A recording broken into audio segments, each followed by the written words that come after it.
Hello everyone, and welcome back to my channel. In this video we will talk about the include 3D geometry.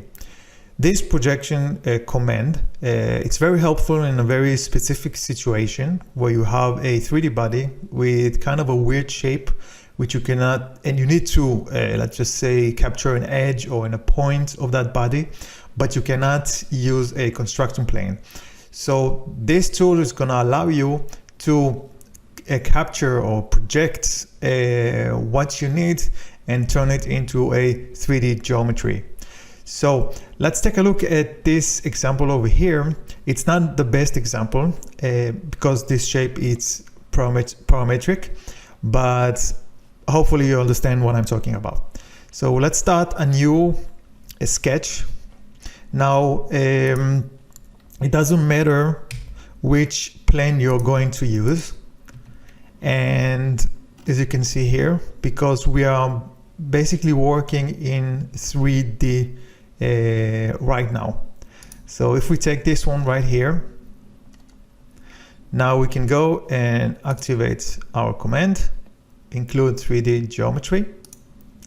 And now as you can see, I can select almost anything that I want. So I can take, for example, this face over here. I can take this face over here, and I can take those over here as well, those edges. Good. So as you can see, there is no dialog box or anything else. I can just finish the sketch, and let's turn off the body, and here we go. So you can see what we did. We worked in 3D right now.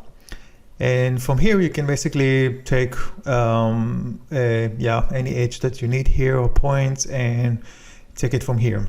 So it's good in a situation where you have a very special, complex body shape, and there are some edges that you want to capture because you're going to need to use it with a sweep command or something like that. So this is where the tool comes in handy. So that's all what it does. And I hope now you understand a little bit better about this tool and when to use it. Okay guys, I hope you enjoyed the video. Don't forget to subscribe and hit the like button.